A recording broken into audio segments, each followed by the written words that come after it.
this is Jessica from Wandering Tent, and today I just wanted to share with you some of the things that I've been learning about herbs. I guess more specifically basil. Today I went out and I harvested some basil, but before I did that, I've been reading. So this is one of the books that my stepmother lent me, and then I've got a couple others as well. Herbs in Bloom and Kitchen and Garden Herbs. And I've been reading, and I've been on Pinterest, and I've been on YouTube, and just kind of absorbing information and trying to learn about herbs, because I feel like I have a lot to learn. And sometimes I find with the books, though, they don't tell me exactly the information I need to know. Like Harvesting Herbs in this book, out of this big, huge book, it's only 2 pages. And it just didn't really tell me how I needed to do that.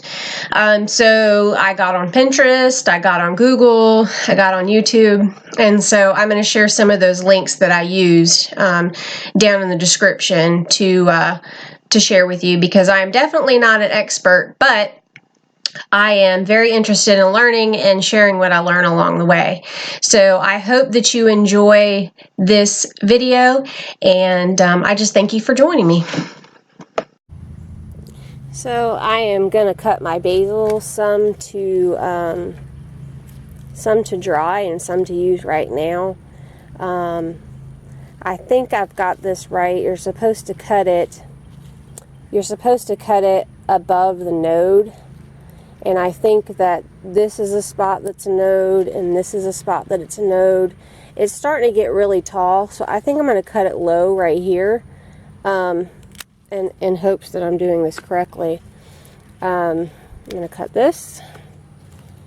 So apparently, you never want your basil to go to flower, because that causes it to get bitter, and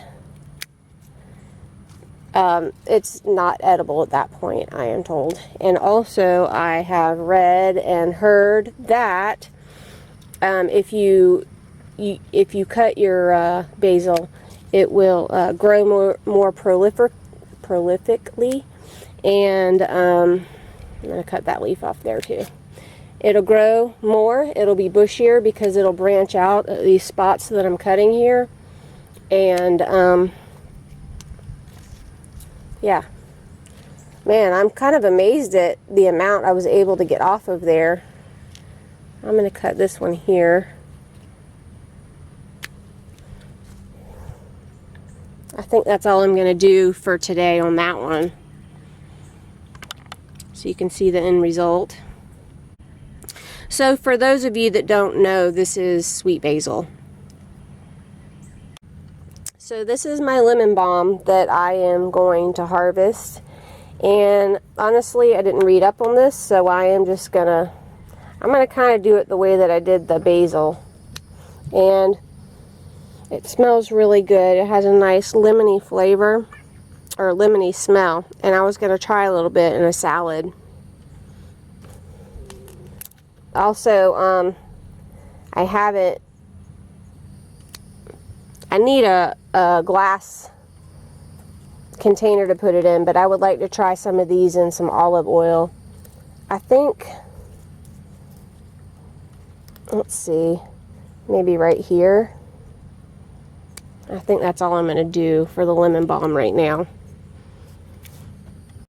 So this is my basil out in the backyard in a pot. And I just harvested just one tiny little piece, because this one is still kind of small. I actually could maybe harvest it there, I'm not sure, but I'm just going to wait. I have got some purple basil back here that I am going to try to harvest. So here's my purple basil that I am going to harvest, and it's looking like really scraggly, so I'm going to go really low on this one. I think I'm going to go right here. And then I've got a tomato here, and I've got some more purple basil. Unfortunately, I don't know, maybe it's not flowering. I thought it was flowering. I don't know if that's a flower or not, but I'm going to go ahead and trim this one down as well.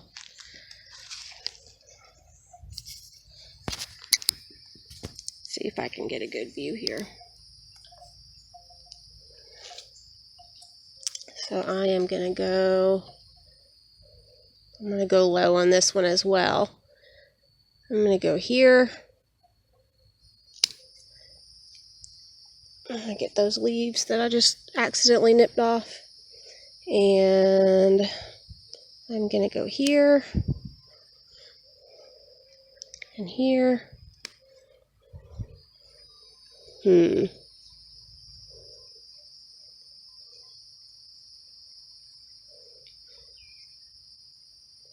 This poor thing looks really scraggly now. I'm just going to go ahead and cut this one off too. And we'll just, it'll be, sorry you can't see because my arm's in the way.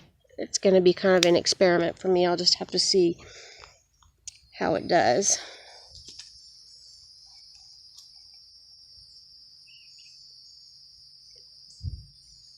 So I guess this is what happens when you don't know better. This basil has flowered, and I'm going to go ahead and trim it back. I'm going to trim it kind of low as well. I am just going to cut right here. I'm going to cut that whole top part off, and then I'm going to really work on, my squash or cucumbers wrapped around it. But I'm going to really work on paring these back and making sure that they don't flower again, because apparently when that occurs, it makes the basil bitter. So here's my last purple basil. I'm going to go ahead and trim this one down. This one also has flowered. I'm going to trim it really low like I did the others. And we're just going to see what happens. I'm actually still going to, even though it has flowered, I'm going to try to maybe try some of these in my salad. We'll see.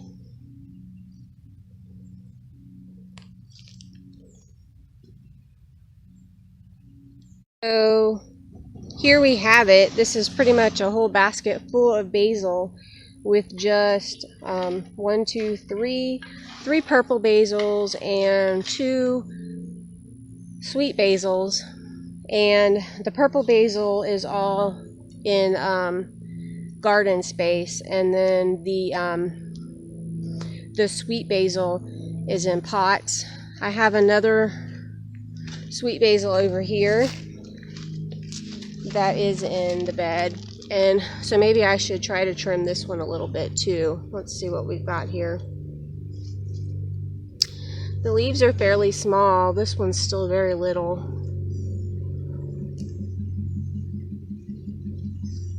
I don't know, I might be able to trim this one just maybe a little bit.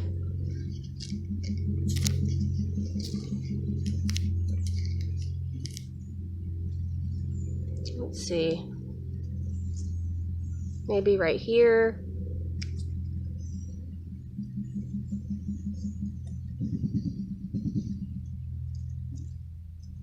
I don't know. I think I'm going to leave the rest of it and let it get a little bit bigger. I need to get out here and weed this because it's still relatively small. So we'll see what it does, and I'll come back out again. Thank you so much for joining me. I hope you learned something. I know I have. And I'd love for you to check out the next video. I am going to be air drying all the basil that I harvested today. You guys have a great one. Bye.